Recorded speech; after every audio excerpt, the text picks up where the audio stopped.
நான் சொல்ற இந்த 3 மைண்ட் செட் உள்ள ஆட்கள் நீங்களா இருந்தீங்க அப்படின்னாக்க கண்டிப்பா அந்த திரைப்படம் உங்களுக்கு பொருத்தமா இருக்காது.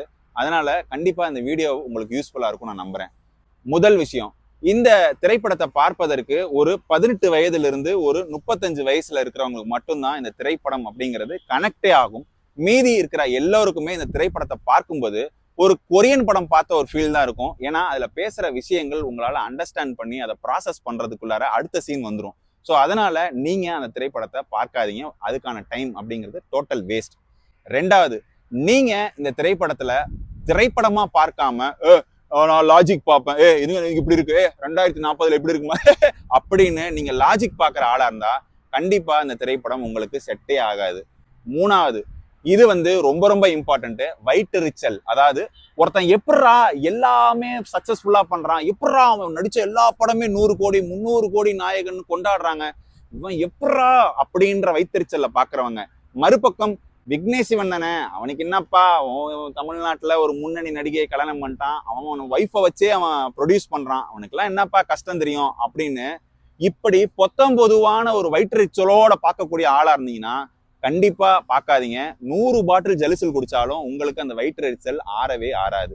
என்னப்பா இவன் ஓவரா சப்போர்ட் பண்றான், உண்மையிலேயே இந்த படம் அவ்வளவு சூப்பரா இருக்கா, எதுக்கு இவ்வளவு முட்டு கொடுக்குறான் அப்படின்னு கேட்டீங்கன்னா கண்டிப்பா அந்த திரைப்படம் நல்லாவே இல்லை. அது உறுதியா என்னால சொல்ல முடியும். ஆனா இந்த திரைப்படத்துல சொல்லப்படுற அந்த விஷயம் இருக்கு இல்லையா, நீங்க சொல்றீங்கல்ல காதல்னா என்ன, காமம்னா என்ன அப்படிங்கிறத பல திரைப்படங்களை சொன்னீங்கல்ல. ஆனா இன்னைக்கு இருக்கிற சொசைட்டி காதலை எப்படி பல பேர்கள் வச்சு அதை வேற மாதிரி பாக்குறாங்க அப்படிங்கிறத விக்னேஷ் சிவன் செவில் அப்புறம் மாதிரி அப்பி சொல்லியிருக்கிறாரு. அது கண்டிப்பா உங்களால ஏத்துக்கவே முடியாது. ஏற்றுக்கக்கூடிய மனப்பக்குவம் இருந்துச்சு அப்படின்னா நீங்க உண்மையா லவ் பண்றீங்கன்னு அர்த்தம். லவ் இன்சூரன்ஸ் கம்பெனி அப்படிதான் சொல்லணுமா, கம்பெனின்னு சொல்லக்கூடாதான். ஏன்னா அப்படி சொன்னாக்கா அது ட்ரெண்டிங் இல்லையா. ஏன்னா LIK, அதனால LIC இல்லைல்ல, அதனால அந்த கே கரெக்டா ப்ரொனன்சியேஷன் பண்ணணுமா. அதுக்கு ஒரு பெரிய விவாதம் நடந்துட்டு இருக்கு சோசியல் மீடியால. எனக்கு தெரியல. சரி, இந்த திரைப்படத்துல நம்ம முக்கியமா பார்க்க வேண்டிய விஷயம் என்ன அப்படின்னாக்க, ஒரு 2040 கற்பனையான ஒரு காலகட்டத்துல மனிதர்கள் எப்படி இயந்திரங்களோட வாழ பழகிக்கிறாங்க, எப்படி தங்களுடைய உணர்வுகளையும் உணர்ச்சிகளையும் மறந்து ஒரு இயந்திரமயம் ஆகிறாங்க அப்படிங்கிறத ஒரு கற்பனையான ஒரு 2.5 மணி நேரம் கதையா சொல்லியிருக்கிறாரு விக்னேஷ் சிவன். யோகி பாபு ஒரு பக்கா 2K கிட்டாவே இந்த திரைப்படத்துல நடிச்சிருக்காரு. அவர் இந்த திரைப்படத்துல ஒரு கியூட்டான ஒரு ரோல் பண்ணியிருக்கிறாரு. அதாவது ஒரு காதலர்கள் காதலிச்சுக்கிட்டே இருப்பாங்களாம், அந்த காதலிக்கிற பெண்ணு கூடயே இவர் கூடவே இருப்பாராம். அந்த கூடவே இருக்கிறதுக்கு ஏதோ ஒரு ரிலேஷன்ஷிப் சொல்றானுங்க, அது மைண்ட்ல கூட எடுத்துக்க கூடாதுன்னு நினைக்கிறேன், ஏன்னா ஃபுல் நெகட்டிவ் வைப்ஸ். அந்த அந்த மனிதர் எப்படின்னா ப்ரொடெக்டிவா அந்த பெண் கூடயே இருப்பாங்களாம். எப்போ இங்க லவ் பிரேக்கப் ஆகுதோ அப்போ அவங்களுக்கு சாயறதுக்கு, தோல் மேல சாயறதுக்கு, அவங்களுக்கு ஆறுதல் சொல்றதுக்கு, அவங்களுக்கு உப்புக்கு சப்பானின்னு சொல்லுவாங்களா நம்ம ஊர்ல, அந்த மாதிரி ஒரு மனிதர் எப்பவும் அந்த பெண் கூடயே இருப்பாங்களாம். அதுக்கு 2K கிட்ஸ் ஒரு டேர்ம் டிரைவ் பண்ணிருக்காங்க. அதெல்லாம் ரொம்ப அப்படியே அழகா உள்வாங்கி யோகி பாபு அந்த திரைப்படத்தில் நடிச்சிருக்காரு. அது நிறைய இடங்கள்ல நகைச்சுவையா இருந்தாலும் அதை நம்ம சிந்திக்க வேண்டிய ஒரு மனப்பக்குவத்துல நம்ம இருக்கணும் அப்படிங்கிறது தான் எனக்கு தெரிஞ்சு இயக்குனர் விக்னேஷ் சிவன் அதன் மூலியமா சொல்ல முற்பட்டிருக்காருன்னு எனக்கு தோணுது. ஒரு சில மனிதர்களை நம்ம திரையில பார்க்கும் போதே பாத்தீங்க அப்படின்னாக்க நமக்குள்ள ஒரு பயங்கரமான ஒரு எனர்ஜி வருங்க. அந்த எனர்ஜி கண்டிப்பா SJ சூர்யா தான். இந்த திரைப்படத்துல நம்ம பேச வேண்டிய முக்கியமான நபர் ஒருத்தர் இருக்காரு. அவரு தான் இயக்குனரும் நாம் தமிழர் தலைவருமான சீமான். என்ன மாதிரியான ஒரு மனுஷன், என்ன மாதிரியான ஒரு ஆளுமை, இந்த மாதிரியான மனிதர்கள் இந்த சமுதாயத்துல எப்பவும் இருப்பாங்க. அவர்களை இந்த சமூகம் என்னைக்கும் அடையாளப்படுத்தாது, அவர்களை என்னைக்கும் காது கொடுத்து இந்த சமூகம் கேட்காது. ஏன்னா கேட்டுட்டோம்னா நம்ம திருந்திடுவோம்ல.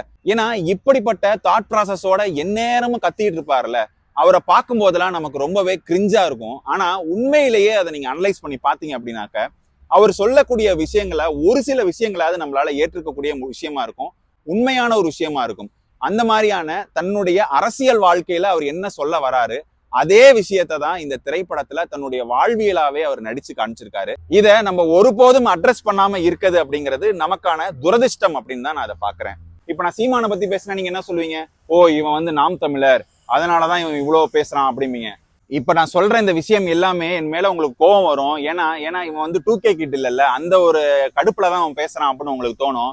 நீங்க யோசிச்சு பாருங்க, நாங்கெல்லாம் சின்ன பிள்ளையா இருக்கும்போது சச்சின் டெண்டுல்கர் என்னோட ரோல் மாடலா இருக்கணும், இவர் என்னோட ரோல் மாடலா இருக்கணும், அவரு என்னோட ரோல் மாடலா இருக்கணும் அப்படின்னு நம்ம சொல்றதுக்கான காரணமே என்ன அப்படின்னாக்க, இவங்கெல்லாம் ரொம்பவே ஒரு சக்சஸ்ஃபுல் பர்சனா இருப்பாங்க. அவங்க களத்துல இறங்கி அவங்க ஒரு விஷயத்த சாதிச்சிருப்பாங்க. அந்த சாதனைகள் மூலமா நம்ம இன்ஸ்பயர் ஆகும்.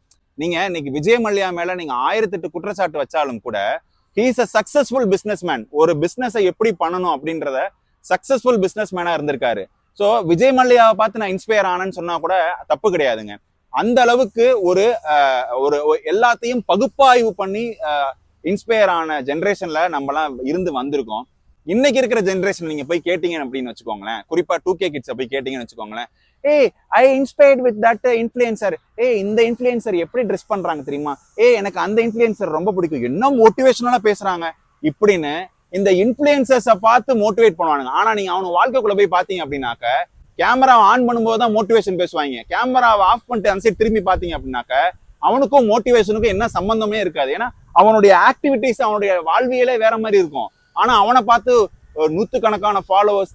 என்னங்க ஃபாலோவர்ஸ், என்ன ஃபாலோவர்ஸ் இத்தனை பேர் இருந்து என்ன பண்றீங்க? இன்னைக்கு இருக்கிற ஜென்சி கலாச்சாரம் எவ்வளவு மோசமான ஒரு கலாச்சாரமா இருக்கு.